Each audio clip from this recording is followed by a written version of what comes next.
Let's talk about something we don't often consider, the architecture of our inner lives. Just like a building, our lives have a foundation, a structure that holds up everything we do. But here's the thing, who's the architect? Are you intentionally designing your inner world, or is it just kind of being built by default? Today, we're going to explore a practice that puts you right back in the designer's seat. Think about it. Every single decision you make, from the big career moves to how you handle a tough conversation, it's all resting on an invisible foundation. This is your inner architecture. It's made up of your core values, your deepest beliefs, your ethics. It's the blueprint that's quietly guiding your actions, whether you're consciously aware of it or not. And that leads to a really crucial question, doesn't it? Are you consciously, intentionally designing this foundation, or has it been put together for you by habit, by circumstance, maybe by outside pressures? This is exactly where the idea of internal authority comes into play. It's all about making that conscious shift from being a passive resident in your own life to becoming its active, present architect. So in this explainer, we're going to walk through a clear, repeatable practice for doing just that, for intentional self-creation. And this isn't just another self-help exercise. It's a foundational skill for what we call presence-driven leadership. Because when you lead from a place of deep integrity and alignment within yourself, you can't help but lead others with that same clarity and presence. The tool we're going to use for this is called an inner life map. And what's so powerful about it is its simplicity. Really, it's a reflective exercise designed to make the invisible visible. It's a way to step back and actually see the architecture of your inner world, so you can begin to understand what's truly shaping your experience of life. All right, so the first step is all about laying the groundwork. You can think of it like surveying the land before you even start to build. This isn't passive daydreaming. It's the active, essential work of asking some very clear, direct questions to understand the structure that's already there. And the first question to reflect on is this: what values are truly shaping my decisions?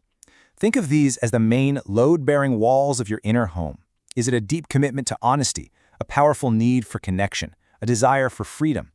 Getting really clear on these core values helps you understand what's fundamentally holding you up. The second question. This one calls for a practice of discernment. It's about looking at your own beliefs with clarity and a bit of wisdom. Ask yourself, which beliefs am I holding on to that just don't serve me anymore? These might be outdated ideas you picked up as a kid, or mindsets that were useful in a past chapter of your life but are now actually limiting your growth. And this isn't about judgment.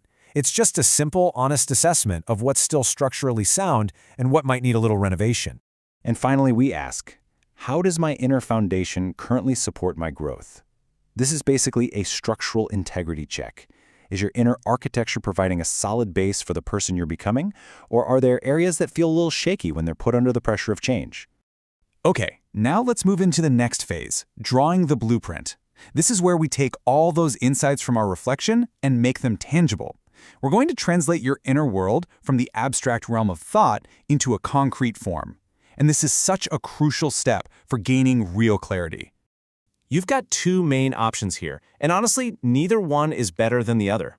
You can create a visual map, a literal drawing of your inner landscape, or you could create a written map in a journal. The goal isn't to create a masterpiece, it's the act of externalizing what's inside. That process, in and of itself, brings incredible insight. The key to this whole mapping exercise is to create an honest blueprint. It's not about just focusing on what's wrong. It's just as important to acknowledge your areas of strength, the solid pillars and well-laid foundations of your character. By highlighting both, you get a full, accurate picture of your inner architecture. So, once you have your map, we move into the third phase, reinforcing the structure. This is the active work of alignment. It's where we shift from just observing our inner world to intentionally strengthening it. The practice here is pretty straightforward. First, just identify a weak or fractured area you noticed on your map. Maybe it's a belief you're not good enough. Then, you actively visualize repairing it. You could imagine a warm, golden light filling that part of your inner world, strengthening it, healing it. This is such a powerful way to practice responsibility over reactivity. Instead of just reacting to your weaknesses, you're taking responsibility for their repair. And that brings us to the final step. This is like setting the keystone in an arch. The keystone is that central stone that locks all the others into place, giving the whole structure strength and stability. This final step anchors the entire practice.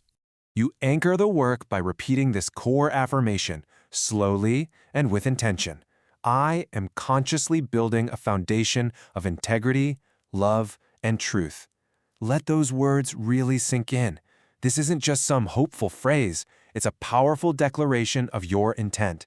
It's a statement that solidifies your role as the conscious architect of your inner life. So, to quickly recap the entire process, it's 4 clear steps. First, you reflect on your inner architecture using those guiding questions. Second, you map your inner landscape, either visually or by writing it out. Third, you visualize reinforcing the areas that need your attention. And fourth, you anchor all of that work with a clear affirmation. Now, it's really important to remember that this is not a one-time fix. Your inner architecture, just like any home, needs ongoing care and maintenance. This is a continuous practice of what we call upright living. It's about an ongoing commitment to maintaining your own personal alignment and integrity, especially when the world is constantly trying to pull you off center. So, we'll end with this question for you to take with you. You now have a blueprint and a practice for intentional construction. You're standing in what we like to call a space for becoming. You have the tools to be the architect of your own inner world. The only question left is, what will you build from here?